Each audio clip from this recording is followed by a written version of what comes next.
hari ini, Senin 30 Agustus 2021. Dan saudara, tema yang akan kami angkat dalam dialog publik di kesempatan kali ini adalah layanan telemedicine untuk meminimalisir kerentanan dan penularan COVID-19. Sebagaimana kita ketahui bersama bahwa kesehatan menjadi hal yang penting untuk diperhatikan. Merebaknya COVID-19 di Indonesia membuat pemerintah menghimbau masyarakat untuk menerapkan social distancing atau mengurangi jumlah aktivitas di luar rumah. Dalam kondisi ini, masyarakat yang berencana untuk memenuhi kebutuhan pokok sehari-hari juga dianjurkan untuk berbelanja dari rumah. Dan saudara, di kesempatan petang hari ini telah hadir bersama saya dua orang narasumber saya akan langsung perkenalkan. Yang pertama, Ibu Emma Marta Simanjuntak, SKM MM MSc PH. Beliau adalah Kepala Bidang Pelayanan Kesehatan, Dinas Kesehatan Dukcapil Provinsi Nusa Tenggara Timur. Ibu Emma, selamat petang, selamat datang. Selamat sore bagi semua. Dan narasumber saya yang kedua, Ibu Dr. Herlince Wehelbina Amalo. Bu Herlin, selamat petang, selamat datang. Tentunya salam sehat sore untuk kita semua. Salam sehat. Ya. Dan saudara, mungkin sebelum kita melangkah ke tanya jawab atau pertanyaan dengan dua narasumber kita lebih lanjut, sedikit kami informasikan bahwa kegiatan pada sore hari ini diselenggarakan oleh Proyek Inclusive Access to Everyone atau IMSAF yang dilaksanakan oleh Humanity and Inclusion CIS Timor dan Dinas Kesehatan Provinsi Nusa Tenggara Timur atas dukungan dana dari Uni Eropa. Dan proyek IMSAF ini mendukung pemerintah Kota Kupang dan Kabupaten Kupang di Nusa Tenggara Timur dan pemerintah Kota Yogyakarta, Kabupaten Gunung Kidul dan Kabupaten Sleman di Yogyakarta serta di tingkat nasional dalam tanggap pandemi COVID-19 yang berdampak pada kelompok rentan, dan segala isi dari kegiatan ini tidak mencerminkan pandangan Uni Eropa. Dan saudara, kurang lebih 60 menit ke depan kita akan berbicara sekali lagi layanan telemedicine untuk meminimalisir kerentanan dan penularan COVID-19. Nah, mungkin di awal ini saya ke Ibu Emma. Tentunya ini sesuatu program yang sangat menarik yang sudah disiapkan, dan tentunya penyediaan telemedicine ini merupakan salah satu intervensi proyek IMSAF. Nah, mungkin Ibu bisa jelaskan ke pemirsa secara umum apa itu telemedicine dan tujuannya untuk apa sih, Bu? Ya, baik, selamat sore pemirsa semua, selamat sore bagi kita semua. Jadi sebetulnya telemedicine itu kalau di dunia kesehatan bukan hal yang baru. Tetapi pengertian telemedicine dulu sebelum pandemi COVID-19 itu diartikan kerjasama atau koordinasi atau konsultasi yang dilakukan oleh satu fasilitas kesehatan ke fasilitas kesehatan lainnya yang lebih mampu. Misalnya dulu kalau telemedicine di kesehatan dikenal ada tele EKG, teleradiologi, telekonsultasi dan lain-lain. Jadi sebenarnya kalau dulu pengertian telemedicine itu adalah antara fasilitas pelayanan kesehatan dengan fasilitas kesehatan lain yang lebih mampu. Misalnya satu rumah sakit dengan puskesmas, atau rumah sakit yang kelas C ke rumah sakit yang kelas B atau kelas A. Jadi itu pengertian telemedicine. Tetapi di era pandemi COVID-19 dipandang perlu untuk memperluas lagi pengertian telemedicine, karena kita tahu bahwa penularan virus coronavirus ini juga adalah melalui mobilisasi dan kontak antara manusia dengan manusia, sehingga pelayanan telemedicine untuk C19 ini di pandemi COVID-19 ini diperluas. Jadi kalau kita ikut dengan keputusan Menteri Kesehatan tentang pelayanan telemedicine, disebut pelayanan telemedicine itu adalah pelayanan yang memanfaatkan pelayanan kesehatan jarak jauh dengan memanfaatkan teknologi informasi dan komunikasi yang juga digunakan bisa untuk melakukan konsultasi kesehatan, juga untuk penegakan diagnosa, kemudian untuk melihat gejala klinis, serta juga ada pelayanan kefarmasian di situ. Tentunya pelayanan telemedicine itu dilakukan oleh dokter atau tenaga kesehatan lainnya di fasilitas pelayanan kesehatan dengan berpedoman kepada standar kompetensi dan kewenangan. Dan tentunya pada akhirnya adalah tetap memperhatikan mutu dan keselamatan pasien. Demikian penjelasannya. Nah, artinya bahwa ini merupakan sesuatu yang sangat penting karena seperti Ibu katakan bahwa ini bukan hal baru, tapi ini yang terdahulu sebelum merebaknya COVID-19 itu kebijakan atau kerjasama dengan fasilitas kesehatan lain dan mungkin vaskes lainnya yang lebih mampu. Nah, artinya bahwa ketika merebak COVID-19 ini jadi pertanyaan lanjutan, mengapa layanan ini menjadi vital? Karena kita hanya lewat telepon, kita akan dilayani konsultasi dan lain sebagainya. Nah, mengapa layanan ini menjadi vital dan dalam meminimalisir penyebaran COVID-19? Kita tahu Nusa Tenggara Timur ini kita juga masih dalam pandemi yang belum berakhir. Pelayanan telemedicine di pandemi COVID-19 ini menjadi vital adalah dengan dilakukannya pelayanan telemedicine artinya akan mengurangi keterpaparan.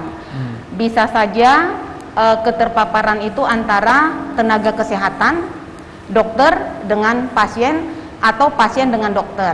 Dengan melalui pelayanan telemedicine tentunya hal-hal seperti itu akan diminimalisir. Jadi untuk pelayanan telemedicine di COVID-19 ini menjadi sangat penting. Ya, benar. Nah, mungkin saya ke Bu Dr. Herlin yang mungkin action langsung di lapangan. Nah, tentu ada headline-headline yang nanti akan kami tampilkan ketika mungkin masyarakat di luar sana membutuhkan pelayanan konsultasi ke depan nanti. Nah, terkait dengan telemedicine tadi, apa yang bisa masyarakat dapatkan dari layanan ini? Oke, baik, saya akan menjawab. Jadi sebenarnya telemedicine ini baru diperkenalkan dari Humanity and Inclusion pada kami di Puskesmas Oibobo pada bulan Mei 2021. Dan menurut kami di Puskesmas Oibobo, pelayanan ini sangat menguntungkan. Bukan hanya sebagai kami pelayan kesehatan, tetapi juga bagi masyarakat atau pasien. Nah, beberapa keuntungan yang didapatkan pasien. Yang pertama, pasien dapat berkonsultasi dengan dokter secara gratis. Itu yang harus digarisbawahi, bahwa pasien bisa berkonsultasi dengan dokter secara gratis via WA. Ya, jadi via WA, via SMS juga bisa, telepon atau dengan video call. Nah, yang kedua, pasien juga tidak takut lagi untuk menanyakan penyakit-penyakit yang dialami. Karena apa? Pada waktu tahun lalu, tahun 2020, pada waktu kita baru mengetahui ada pandemi 2020 di Kupang, banyak sekali pasien yang tidak pernah datang ke puskesmas atau ke rumah sakit karena ada stigma. Nah, stigma itu mereka menyatakan bahwa kalau ke rumah sakit atau puskesmas, saya akan kena COVID. Atau yang kedua, saya akan didiagnosis COVID. Nah, karena stigma-stigma tersebut akhirnya pasien tidak pernah berobat. Sedangkan ada beberapa pasien yang harusnya berobat secara teratur di puskesmas. Misalnya pasien dengan darah tinggi, pasien dengan sakit gula atau diabetes, mereka kan harus mendapatkan pelayanan tiap bulan dan mendapatkan obat tiap bulan. Akhirnya setelah beberapa bulan setelah COVID ini, pada waktu pasien datang ke puskesmas, diperiksa, penyakit gulanya atau tensinya ternyata tinggi. Waktu ditanya, karena saya tidak mengambil obat di puskesmas. Jadi kita dari situ menurut kami itu menguntungkan sekali dengan pelayanan telemedicine ini. Lalu yang ketiga, kalau memang pasien tidak bisa bertatap muka dengan kami di puskesmas atau di rumah sakit, kami ada tim. Ada tim perawat dan juga dokter untuk home visit di rumah. Jadi bisa berkunjung ke rumah pasien kalau memang dibutuhkan, gitu. Jadi menurut saya memang keuntungannya sangat besar dengan adanya layanan telemedicine yang digagas oleh Humanity and Inclusion ini. Nah, artinya bahwa program ini sudah dilaksanakan dari bulan Mei 2021. Kalau Ya. kita hitung berarti sudah ada 3 bulan ya, paling kurang. Ya, 4 bulan, Ya, kurang lebih 4. kurang lebih 4 bulan. Nah, bagaimana animo masyarakat sendiri? Ya. Karena kita tahu bersama bahwa ini program baru. Dapat Ya. kita katakan bahwa program baru. Untuk Puskesmas Oebobo sendiri, animo masyarakat seperti apa sih? Mereka sangat senang, semangat. Karena pada awalnya banyak yang belum tahu kalau ada pelayanan seperti ini. Terus kita bagi-bagi brosur, kita buat iklan di Facebook dan juga Instagram. Lalu di story-story WA, ternyata banyak yang akhirnya menelepon kita dari ke Puskesmas, menanyakan penyakitnya pun yang lebih ada keuntungan di sini adalah penyakitnya boleh kita tanya apa saja, bukan hanya gitu. COVID. Mau darah tinggi, mau gula, sakit jantung, sakit ginjal, atau misalkannya pasien mau vaksin tapi takut. Nah, kita bisa memberikan edukasi. Jadi ya. bukan hanya penyakit-penyakit saja. Edukasi pun kita berikan via WA itu dari pelayanan telemedicine ini. Nah, berkaitan dengan misalnya, ini kan konsultasi via WA, Ya. SMS, telepon. Nah, ketika mungkin pasien yang membutuhkan visit di rumah, tadi Ibu sudah katakan bahwa ini salah satu keuntungan sudah ada tim yang nanti akan turun. Iya. Kalau bisa memungkinkan, tim akan turun untuk berkunjung ke rumah pasien. Tapi kaitan dengan obat-obatan sendiri, artinya bahwa pelayanan ini kan bukan hanya sebatas pelayanan untuk pasien COVID-19 yang isoman, Bu. Tapi juga ada pelayanan lain, misalnya tadi disebut darah tinggi, diabetes dan lain sebagainya. Untuk obat-obatan sendiri, tersedia semuanya di Vaskes Oebobo? Ya, semuanya tersedia di Vaskes Oebobo. Untuk penyakit darah tinggi, sakit gula, mau penyakit jantung, penyakit COVID pun kita obat-obatnya sangat lengkap. Sangat lengkap. Jadi misalkan ada pasien yang isoman, keluarganya bisa ambil. Bisa ambil langsung ke apotik, tapi setelah berkonsultasi dengan dokter via WA. Seperti itu. Tanpa dipungut biaya. Tanpa dipungut biaya. Iya. Itu saya ingin tanyakan karena misal tadi satu keuntungan kita menelpon secara gratis. Itu Ya. perlu kita garis bawahi. Tapi untuk obat-obatan itu juga gratis, Bu ya. Gratis. Oke. Dan kalau masyarakat tidak memanfaatkan program ini, kayaknya rugi. Ya. Oke, mungkin untuk pasien yang berkonsultasi dengan tim yang ada di Puskesmas Oebobo, apakah hanya dibatasi untuk yang ada di sekitar Puskesmas atau menjadi tempat layanan di Puskesmas sendiri, atau mungkin karena kita tahu bersama bahwa Kota Kupang ini mungkin hanya ada 2 puskesmas, salah satunya adalah Puskesmas Oebobo. Iya. Nah, apakah masyarakat Kota Kupang secara keseluruhan bisa berkonsultasi atau seperti apa sih, Bu Dokter? Ya, jadi untuk sementara sebenarnya Humanity and Inclusion ini baru mendanai di Kota Kupang baru Puskesmas Oebobo. Baru Puskesmas Oebobo. Ya, dan Oke. untuk Kabupaten Kupang Puskesmas Batakte. Ya. Jadi karena memang baru dan baru satu saja di Kota Kupang, itu Oebobo di Kota Kupang, maka seluruh wilayah Kota Kupang boleh berkonsultasi dengan kami. Tapi misalkan mau ambil obat atau memang perlu rujukan, nanti kita akan memilahnya sesuai wilayahnya. Misalkan pasien dari Sikuwana, berarti kita nanti dokternya akan berkonsultasi antara dokter di Sikumana, oh ini pasiennya seperti ini, apakah bisa untuk dilakukan pelayanan dengan terapi dan sebagainya, seperti itu. Jadi perlu kita stressing bahwa seluruh masyarakat Kota Kupang bisa berkonsultasi kaitan dengan kesehatannya dan teristimewa untuk penderita COVID-19 atau yang sementara melakukan isolasi mandiri di rumah bisa menggunakan layanan yang sudah disiapkan ini. Paling kurang kita berikan stressing seperti itu. Nah, pemirsa, kami juga akan membuka line telepon 827-722 bagi Anda yang ingin menanyakan lebih lanjut apa itu layanan telemedicine. Nah, saya mungkin ke Ibu Emma. Kita masih terus dalam dialog ini. Nah, Ibu Emma, artinya bahwa sudah dijelaskan banyak nih keuntungan yang akan didapat oleh masyarakat ketika mereka mengikuti atau berkonsultasi lewat layanan telemedicine. Nah, untuk pemerintah Provinsi Nusa Tenggara Timur, apakah ini juga mempunyai program yang sama? Karena ini kita tahu bersama ini dibiayai oleh Humanity and Inclusion. Ya, Humanity and Inclusion. Nah, artinya bahwa pemerintah Provinsi Nusa Tenggara Timur apakah juga mempunyai layanan yang serupa, Bu Emma? Nah, jika iya, lantas bagaimana implementasi layanan telemedicine di Nusa Tenggara Timur sendiri? Ya, sekali lagi tadi kami sampaikan bahwa pelayanan telemedicine itu adalah pelayanan kesehatan secara jarak jauh dengan menggunakan teknologi komunikasi dan informasi. Jadi untuk tindak lanjut dari apa yang sudah di-launching oleh Menteri Kesehatan tentang telemedicine, kami dari Dinas Kesehatan Provinsi NTT juga menindaklanjuti sampai ke kabupaten, karena ketika melakukan pelayanan telemedicine pasti akan ada sarana pelayanan kesehatan dan pasien, ya. Jadi yang sudah tercatat, yang kami pantau, yang sudah melakukan hal serupa itu ada juga di Sumba Timur, Ndumaluri kalau tidak salah namanya, sama seperti itu. Jadi artinya kalau yang disampaikan di Jawa itu adalah sudah menggunakan aplikasi yang sangat baik, ya, yang sangat canggih, yang sangat bagus.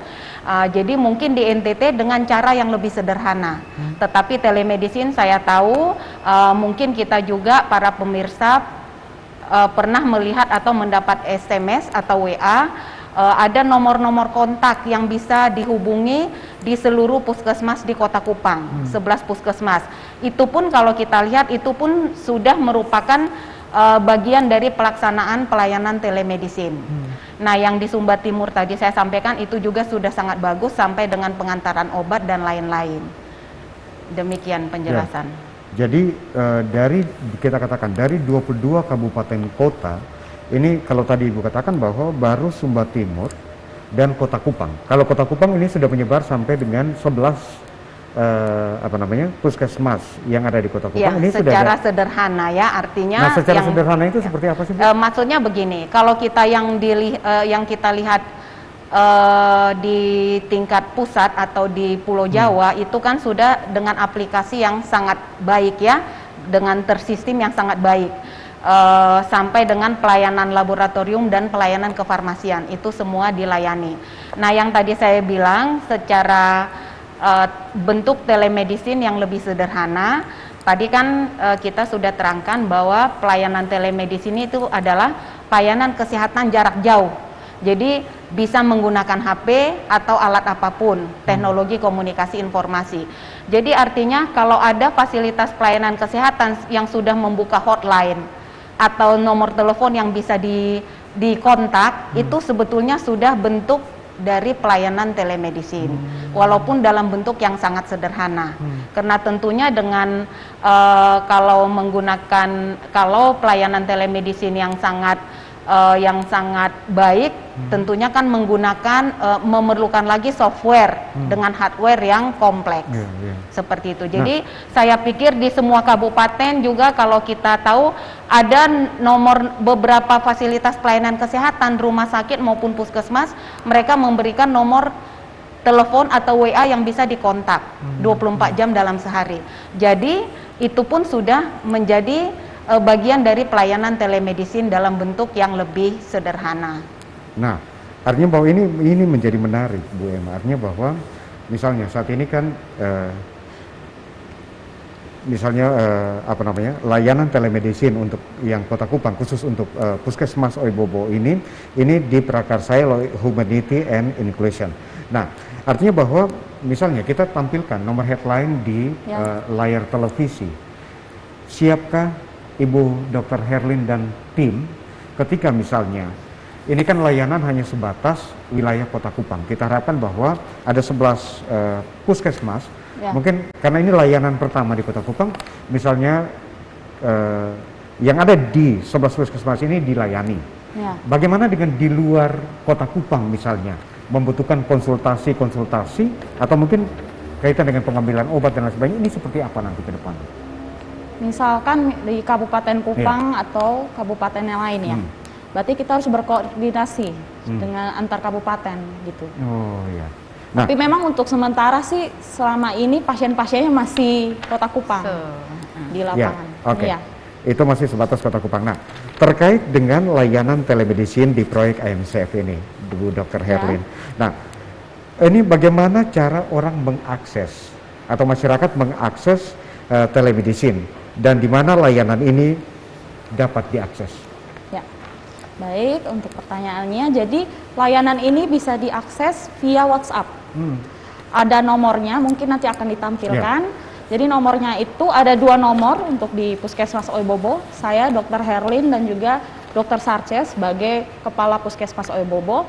Kami mempunyai 2 nomor hotline di situ. Yang pertama 081 339 42 1192. Yang kedua 081 339 42 1193. Nah, di situ pasien chat, bisa telepon, bisa via WA video call. Tuh. Dari aplikasi WhatsApp. Jadi masih sederhana. Sebenarnya nanti kedepannya mungkin akan ada aplikasi telemedicine. Nomor lainnya sudah tertera di layar kaca pemirsa. Boleh disimpan. Ya, ini silakan disimpan. Ini kan menjadi penting karena bukan hanya layanan kesehatan kaitan dengan misalnya diabetes dan lain sebagainya, tapi saat ini kita masih berada pada pandemi COVID-19. Kita masih semuanya kita harapkan semua dari rumah, ini menjadi satu keuntungan bagi kita. Nah, sambil kita menanti, line telepon 827 722 juga kami buka untuk pemirsa. Silakan mungkin ingin menanyakan lagi lebih lanjut kaitan dengan layanan telemedicine. Ini menjadi sesuatu yang sekali lagi menjadi sesuatu yang menarik, menjadi sesuatu yang kita butuhkan. Kalau dari bulan Mei, Ibu Dr. Herlin katakan bahwa dari bulan Mei ini sudah banyak masyarakat atau banyak pasien di Puskesmas Oebobo yang sudah memanfaatkan layanan ini. Kalau bisa, mungkin yang ada di wilayah Kabupaten Kupang atau mungkin wilayah di daratan timur bisa memanfaatkan layanan ini untuk paling kurang berkonsultasi dulu. Nah, sambil kita menantikan pemirsa di line telepon 827 722, saya kembali ke Bu Dr. Herlin. Nah, tentunya satu program yang digelontarkan ini tentu ada sistem kerjanya. Saya ingin mendapatkan gambaran kaitan dengan sistem kerja dari telemedicine ini bagaimana dan apa ada format khusus untuk mendaftar di layanan ini. Nah, jika ada format khusus itu bentuknya seperti apa sih Bu Dokter?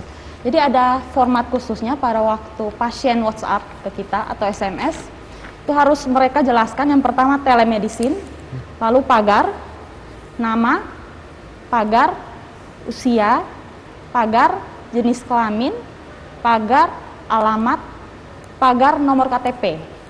Bisa diulang secara perlahan? Telemedicine, pagar, telemedicine, pagar, nama, pagar, usia, pagar, jenis kelamin, pagar, alamat, dan terakhir pagar, nomor KTP. Jadi ini mempermudah kita.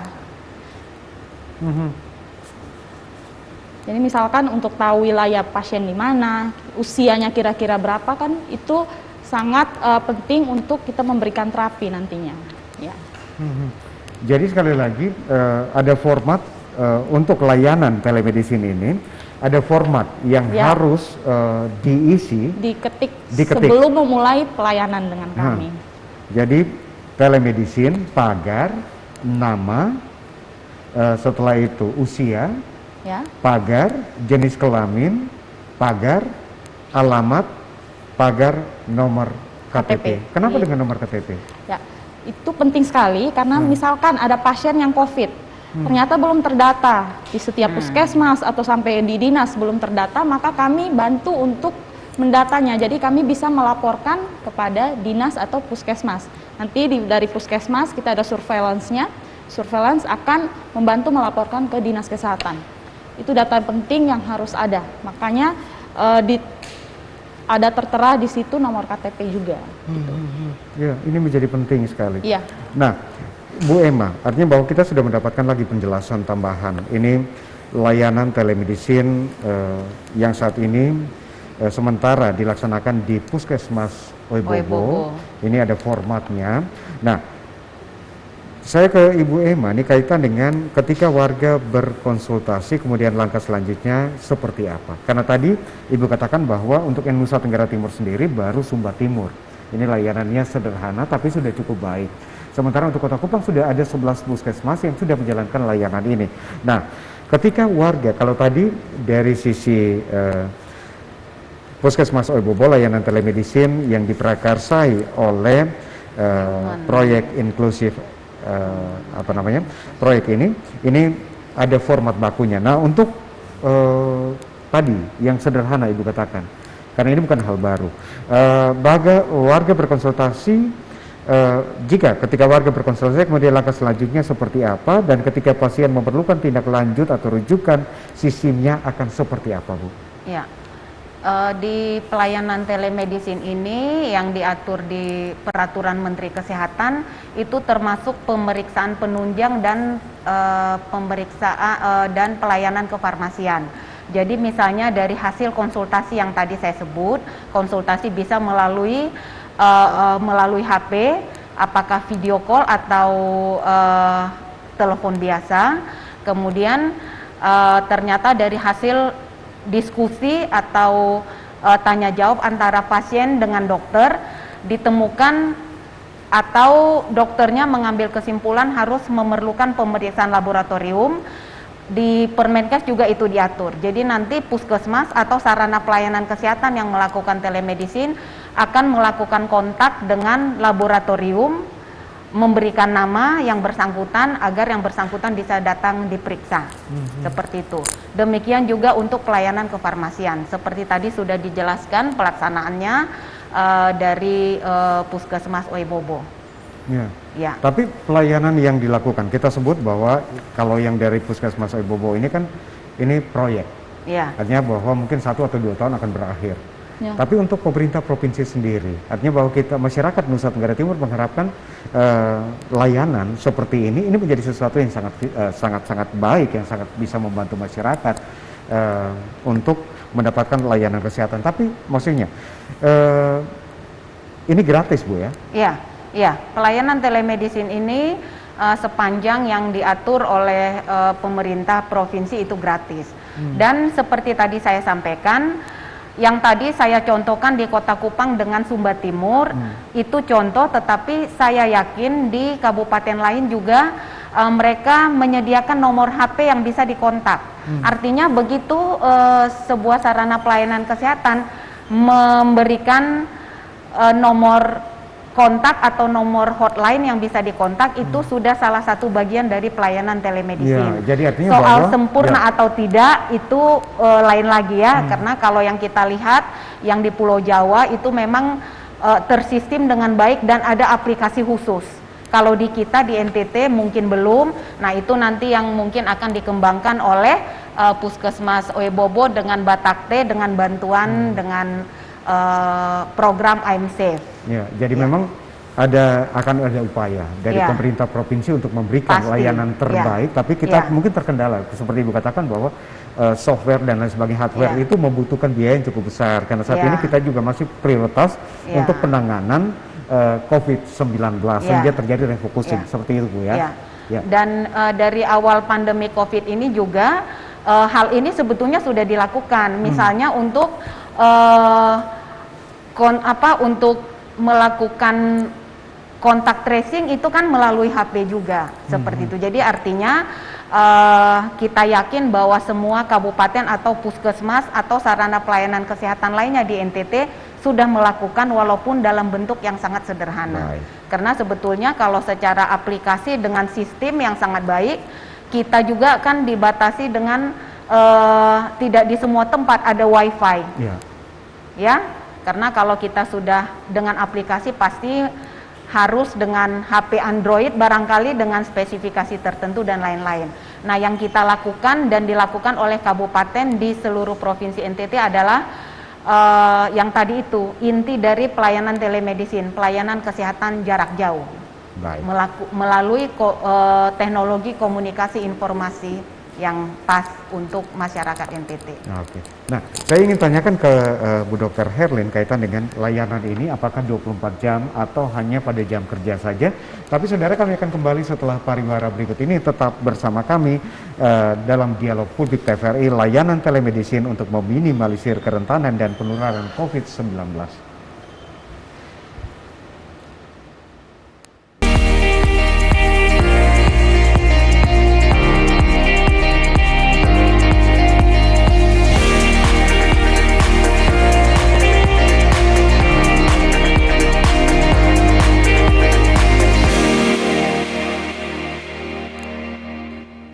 Ya, terima kasih Anda masih terus memilih bersama kami di Dialog Publik TVRI, layanan telemedicine untuk meminimalisir kerentanan dan penularan COVID-19. Nah, kaitan dengan layanan telemedicine yang sudah disampaikan tadi, ini sekali lagi kami sangat harapkan masyarakat Nusa Tenggara Timur, lebih khusus masyarakat Kota Kupang, bisa memanfaatkan layanan ini. Nomor headline-nya sudah tertera di layar kaca Anda, silakan Anda simpan di situ. Nah, kaitan dengan layanan, karena ini baru pertama kali di Kota Kupang, dan juga sentralnya, kita katakan sentralnya ini ada di Puskesmas Oebobo. Nah, apakah layanan ini 24 jam, ataukah hanya pada jam kerja saja, Bu Dokter? Ya, baik. Sebenarnya dibatasi, jadi Senin sampai Sabtu pada jam kerja, sampai jam 4 sore saja. Tapi kebanyakan pasien menghubungi kami di luar itu. Pada hari libur atau tanggal merah sebenarnya kita libur juga. Tapi kalau memang seandainya pada saat pasien chat atau telepon, pasien memang dalam keadaan urgen, maka kita akan melayaninya, seperti itu. Nah, artinya bahwa saat ini pelayanan yang diberikan ini tidak 24 jam, dapat kita katakan seperti itu, tapi tetap akan dilayani. Jadi layanannya ini dibuka dari Senin sampai dengan Sabtu jam kerja, tapi jika ada pasien yang membutuhkan layanannya tetap dilayani. Nah, tim dokter sendiri berapa orang sih, Bu Dokter? Untuk di Puskesmas Oebobo untuk sementara 2 orang, saya dan Dokter Sarce. Ya, dokter umum semuanya. Ya, jadi belum ada dokter spesialis yang tergabung di dalam layanan telemedicine ini. Nah, sebenarnya ke depannya nanti akan ada, karena kita sebenarnya mau buat sebuah aplikasi yang di dalamnya itu ada puskesmas, ada rumah sakit.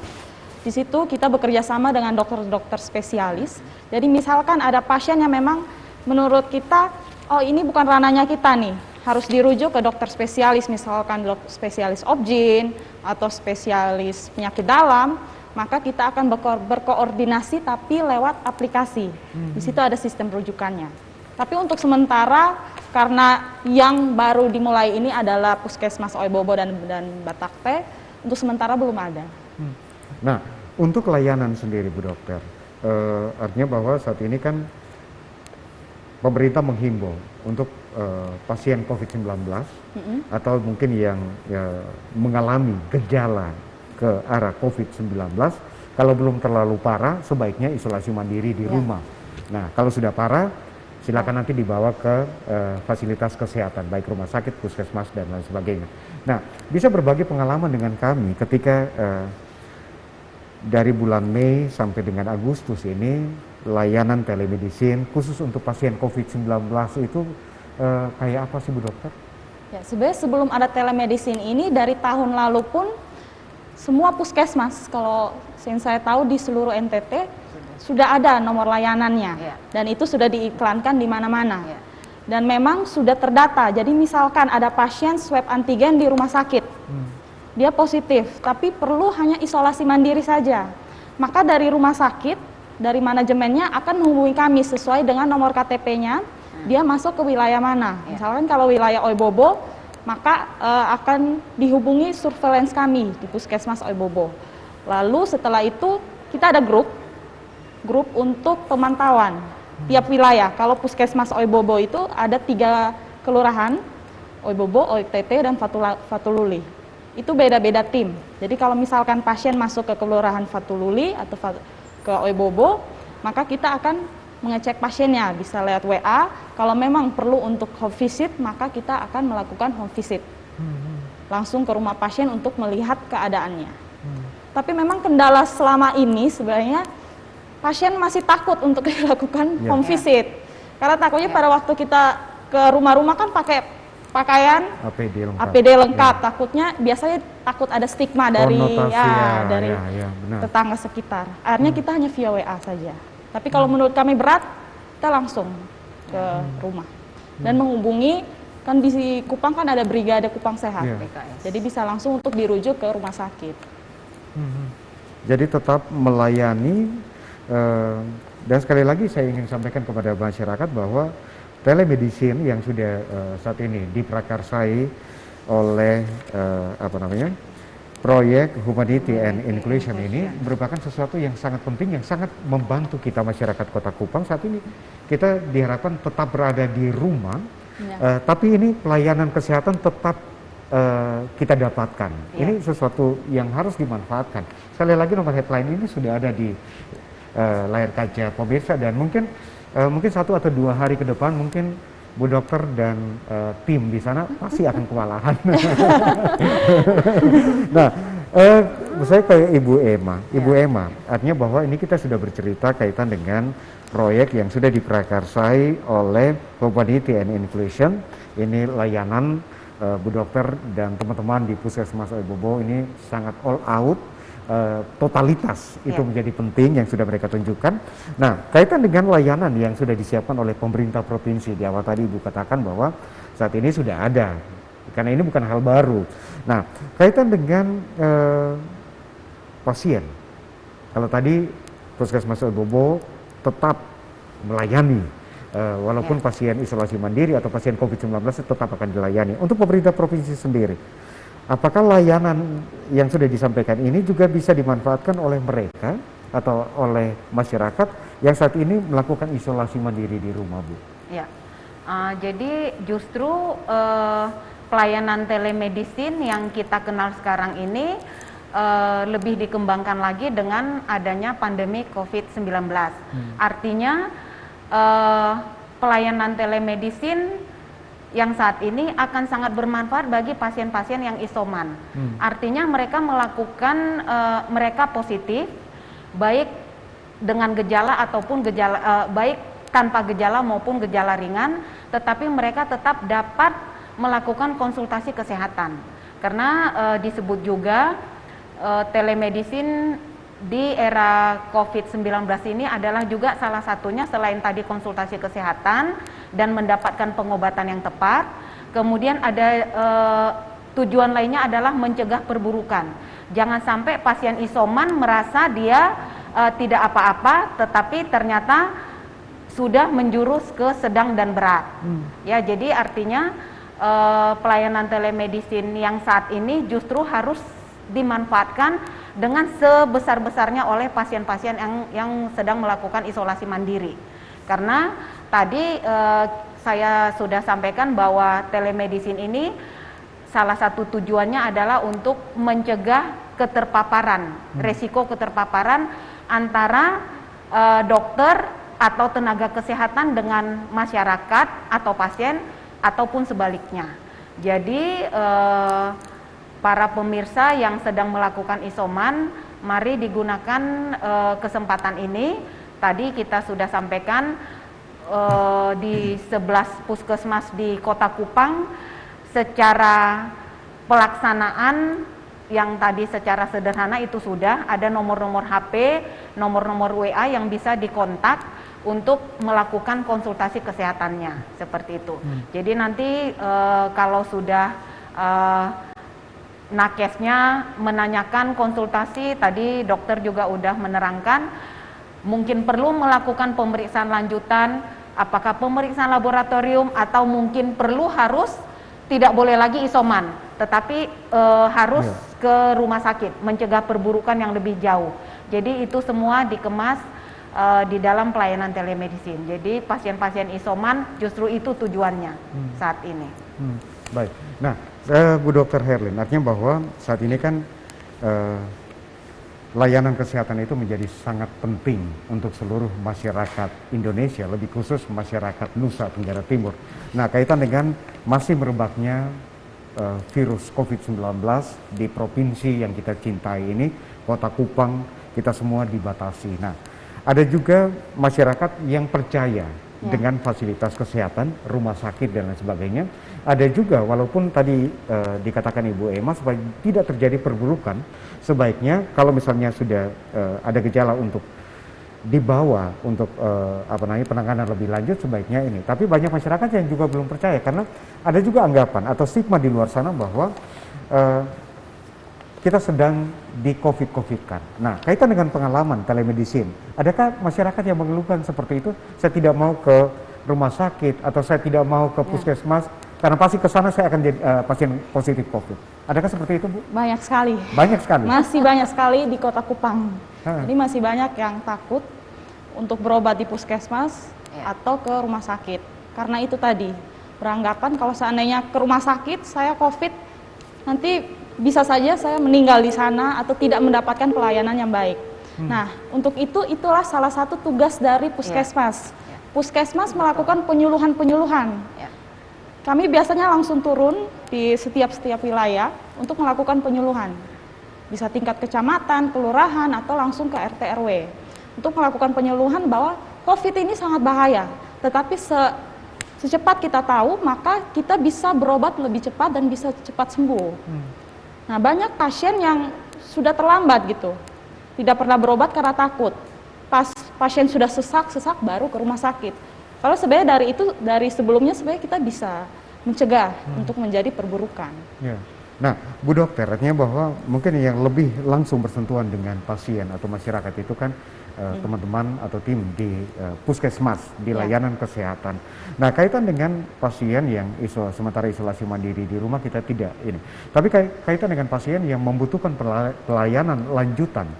Misalnya setelah berkonsultasi dan setelah divisit atau setelah turun dan divisit ternyata dia butuh pelayanan lanjutan. Apa yang akan dilakukan? Tindakan apa yang waktu itu langsung dilakukan oleh tim? Ya, jadi ada dua cara. Misalkan pasien darurat, berarti tim langsung kontak dengan Brigade Kupang Sehat. Jadi kita punya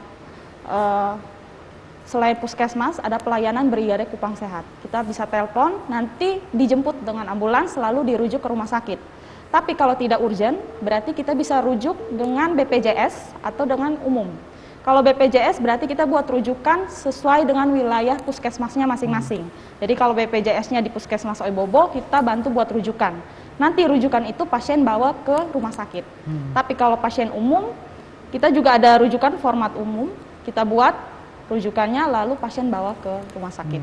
Itu kalau tidak urgent atau tidak gawat darurat. Tapi kalau gawat darurat, maka kita berkoordinasi dengan Brigade Kupang Sehat atau bisa juga kita langsung merujuk pasien dengan ambulans di setiap puskesmas. Ya. Nah, pemirsa, line telepon 827722 kami buka untuk pemirsa. Mungkin ingin menanyakan kaitan dengan layanan telemedicine atau mungkin sudah pernah berkonsultasi dengan Bu Dr. Herlin dan teman-teman di Puskesmas Oibobo. Mungkin kami membuka line telepon 827722. Nah, Bu Emma, artinya bahwa kesehatan menjadi sesuatu yang sangat mutlak yang harus didapatkan oleh masyarakat. Nah, masyarakat di luar sana mungkin saya tidak katakan bahwa tidak mau tahu uang atau ada atau tidak, tapi paling kurang mereka harus mendapatkan layanan kesehatan. Kalau tadi kita masih menggunakan aplikasi-aplikasi sederhana yang disiapkan di fasilitas kesehatan baik di rumah sakit maupun puskesmas. Kedepan apa yang akan dilakukan oleh pemerintah provinsi untuk menjawab, karena misalnya kita bicara 22 kabupaten kota. Kalau yang mungkin ada di ibu kota kabupaten masing-masing, akses internetnya gampang. Tapi bagaimana dengan yang ada di puskesmas-puskesmas? Kita kalau misalnya Kota Kupang sendiri, mungkin ada beberapa titik. Dari 11 puskesmas saya yakin tidak semuanya jaringan internetnya bagus. Kabupaten Kupang atau Daratan Timur yang ada di Jawa sana bagaimana lagi? Apa yang akan dilakukan ke depan oleh pemerintah provinsi untuk menjawab dapat saya katakan tadi bahwa pelayanan kesehatan menjadi hak yang harus didapatkan oleh masyarakat.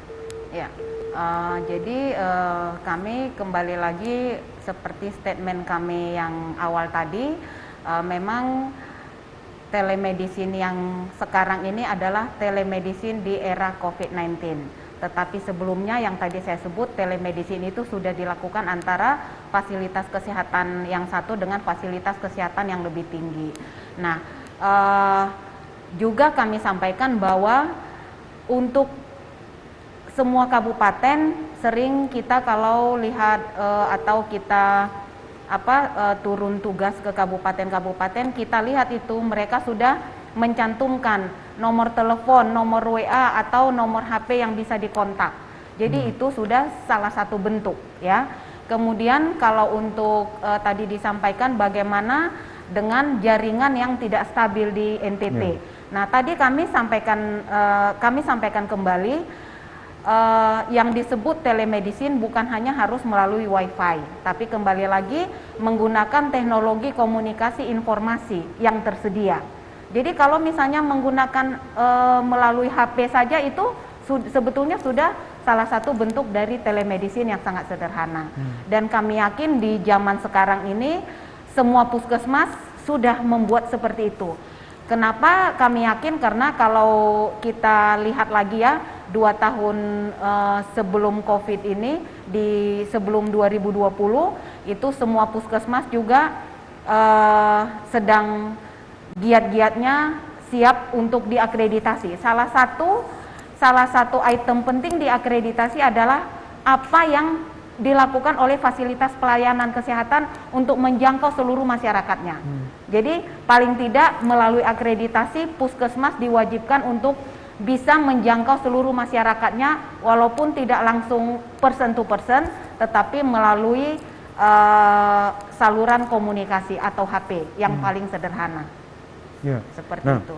artinya bahwa mungkin kita sedikit keluar, Bu Dokter, kaitan dengan misalnya kita tahu bersama bahwa masih ada begitu banyak puskesmas Ya. yang ada di luar kota Kupang yang mungkin tidak semua dilayani oleh dokter-dokter. Nah, kaitan dengan pemerataan ini, ke depan apa yang akan dilakukan? Karena kita tahu bersama bahwa masih ada puskesmas yang tidak dilayani oleh mungkin dokter umum atau dokter, apalagi dokter spesialis. Nah, ke depan apa lagi yang akan dilakukan oleh pemerintah provinsi untuk paling kurang ada pemerataan kaitan dengan kesehatan ini? Jadi sebetulnya di kesehatan itu kita juga ada namanya program Public Safety Center 119. Ya, itu nanti bagian atau program yang lebih luas lagi dari telemedicine. Jadi artinya di mana ada orang membutuhkan bantuan kegawat daruratan, pada saat itu juga puskesmas atau rumah sakitnya tahu. Jadi itu juga nanti akan menggunakan software dengan hardware yang sudah dirancang, dan sebetulnya NTT sudah masuk di dalam program itu, di dalam pemetaan untuk program PSC 119 dari Kementerian Kesehatan. Contohnya seperti yang BKS itu, Brigade Kupang Sehat, itu salah satu contoh dari PSC 119. Artinya masyarakat boleh telepon untuk fasilitas pelayanan kesehatan datang. Ya, jadi intinya bagaimana masyarakat bisa mendapat pelayanan kesehatan secara cepat dan tepat. Seperti itu. Ya. Jadi paling kurang juga ke depan kita harapkan ada pemerataan untuk tenaga-tenaga kesehatan. Dan melalui forum ini juga kami menghimbau ada lagi yang mengikuti jejak dari Humanity in Inclusion memperluas program telemedicine yang secara tersistem, menyiapkan softwarenya dengan baik sehingga masyarakat makin banyak terlayani. Karena disampaikan bahwa kesehatan itu bukan hanya tanggung jawab pemerintah, termasuk swasta, masyarakat semua bertanggung jawab terhadap kesehatan. Seperti itu. Jadi kita saling bahu-membahu untuk bisa memenuhi apa yang disampaikan oleh masyarakat sampai di pelosok dimanapun dia bisa dilayani oleh tenaga kesehatan yang sesuai dengan apakah dokter umum atau dokter spesialis. Memang kalau untuk dokter spesialis masih terbatas di rumah sakit ya. Kalau sampai puskesmas, kalau di puskesmas baru untuk dokter umum. Ya, artinya bahwa yang menarik bahwa tanggung jawab kesehatan bukan hanya menjadi tanggung jawab pemerintah, tapi kita semua, pemerintah, BUMN, swasta dan lain sebagainya, kita bergandengan tangan untuk paling kurang masyarakat Nusa Tenggara Timur mendapatkan pelayanan kesehatan yang jauh lebih baik ke depan. Nah, Bu Dokter, artinya bahwa mungkin kita juga tidak punya waktu yang banyak. Tapi kaitan dengan saat ini kan, sekali lagi saya katakan bahwa COVID-19 belum berakhir. Masih begitu banyak masyarakat yang membutuhkan, paling kurang mereka diedukasi kaitan dengan COVID-19. Sebelum nanti masuk ke layanan yang sudah disebutkan tadi, ada 2 nomor yang sudah tertera di layar kaca. Tapi paling kurang gini Bu Dokter, ketika seorang yang saat ini sementara isolasi mandiri, apa yang langkah yang harus mereka lakukan? Selain misalnya kita tahu bersama bahwa tubuh kita membutuhkan vitamin D, harus berjemur di pagi hari. Di pagi hari itu sebaiknya di jam berapa? Dan untuk konsumsi vitamin jenis apa sih Bu Dokter? Oke. Ya. Baik, jadi edukasi ya untuk pasien yang terkena COVID. Yang pertama adalah jangan stres. Jangan stres. Itu yang paling penting. Kalau stres pasti imunnya langsung turun. Tidak bisa naik. Sedangkan kalau seandainya kita berperang melawan COVID ini, imun kita juga harus bagus. Lalu yang kedua adalah sering berjemur pagi hari. Bisa dari jam 10, 11. Jadi 10, ada beberapa sumber yang bilang jam 9 sampai 10, tapi ada dokter spesialis kulit yang merekomendasikan jam 10 sampai 11. Jadi kita patokannya jam 9 sampai 11 pasien boleh untuk berjemur. Lalu yang ketiga untuk vitamin, yang saya lihat banyak sekali pasien membeli vitamin yang mahal, bermacam-macam, tapi padahal yang paling penting adalah vitamin C. Vitamin C 500 mili sampai 1000 mili itu sangat penting untuk pasien. Dan juga vitamin D. Itu saja, vitamin C, vitamin D untuk meningkatkan daya tahan tubuh kita.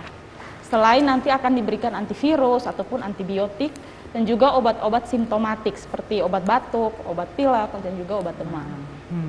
Jadi paling kurang bahwa tidak stres, Ya, berjemur jangan stres. itu antara jam 9 sampai 11, tapi tidak gosong selama 2 jam kan Bu? Iya. Setelah itu Itu antara saja, jadi Antara, pasien sebenarnya 15 menit saja, jangan lama. paling lama 15 menit 15 berjemur antara jam 9 sampai 11, 15 menit. Setelah itu mengkonsumsi vitamin D, karena berjemur ditambah lagi dengan vitamin D Dokter. Ya, Harus. membantu. Itu harus. Setelah itu vitamin C. Ya. Vitamin C ini bisa didapat dari buah-buahan dan juga vitamin C yang dijual di apotek. Seperti itu ya. Tidak dijual, kalau apotek langsung diberikan. Oh, langsung gratis, diberikan. Ya. Ya. Jadi kalau datang ke fasilitas Kalau apotek, kesehatan pasti langsung diberikan. Ya, kalau pasien COVID dari puskesmas langsung memberikan secara gratis vitamin. Nah, kalau misalnya masyarakat umum kita yang juga ingin mendapatkan vitamin C misalnya di puskesmas tidak diberikan gratis. Misalkan tidak COVID ya. Nah. Kalau tidak COVID nanti daftarnya seperti biasa. Pakai BPJS pasien umum ya seperti biasa. Nah, kita sudah berada di menit akhir persoalan kita. Tentunya saya ingin mendapatkan closing statement dari Bu Emma dan juga Bu Dr. Herlin. Apa yang ingin disampaikan kepada masyarakat Nusa Tenggara Timur, lebih khusus masyarakat Kota Kupang kaitan dengan layanan telemedicine ini? Mungkin Dr. Emma, Bu Emma. Ya, agar masyarakat Kota Kupang, Kabupaten Kupang atau masyarakat di Provinsi NTT bisa memanfaatkan dengan sebaik-baiknya pelayanan telemedicine yang sudah ada di kabupaten atau rumah sakit atau puskesmas di 22 kabupaten kota untuk bisa kita tetap waspada dan sehat. Jadi gunakan sebaik-baiknya terutama untuk pasien-pasien isolasi mandiri. Jadi inti dari pelayanan telemedicine adalah mendekatkan tenaga kesehatan ke masyarakat secara tidak langsung. Demikian dan juga makin banyak yang mengikuti apa yang sudah dikerjakan oleh Humanity and Inclusion untuk memperbaiki sistem pelayanan telemedicine secara lebih tersistem dengan apa yang lebih aplikatif barangkali. Demikian. Salam sehat buat kita semua. Ya. Dr. Herlin. Nah, baik, semoga dengan program dari Humanity and Inclusion ini, telemedicine ini dapat menjadi jawaban dari semua persoalan masyarakat selama pandemi ini. Untuk pasien-pasien yang takut berobat, yang tidak tahu mau berkonsultasi di mana, semoga dengan pelayanan ini bisa membantu masyarakat untuk lebih sehat lagi. Baik, tentunya saya ucapkan terima kasih untuk Ibu Emma. Saya juga ucapkan terima kasih untuk Dr. Herlin, teruslah berkarya untuk masyarakat Nusa Tenggara Timur. Dan saudara, demikian akhir perbincangan kita dalam dialog publik di bawah topik layanan telemedicine untuk meminimalisir kerentanan dan penularan COVID-19. Dan kegiatan ini, saudara, diselenggarakan oleh Proyek Inclusive Access to Multi-Sector Service and Assistance for Everyone, IMSEF, yang dilaksanakan oleh Humanity and Inclusion dan sigap bekerja sama dengan Dinas Kesehatan DKI Yogyakarta atas dukungan dana dari Uni Eropa. Dan saudara, proyek IMSF mendukung pemerintah Kota Kupang dan Kabupaten Kupang dan pemerintah Yogyakarta, Kabupaten Gunung Kidul dan Kabupaten Sleman, serta di tingkat nasional dalam tanggap pandemi COVID-19 yang berdampak pada kelompok rentan. Dan saudara, demikian perbincangan kami atas nama kerabat kerja yang bertugas. Saya John Hayun ucapkan terima kasih, selamat malam dan sampai jumpa. Oke, tentunya terima kasih.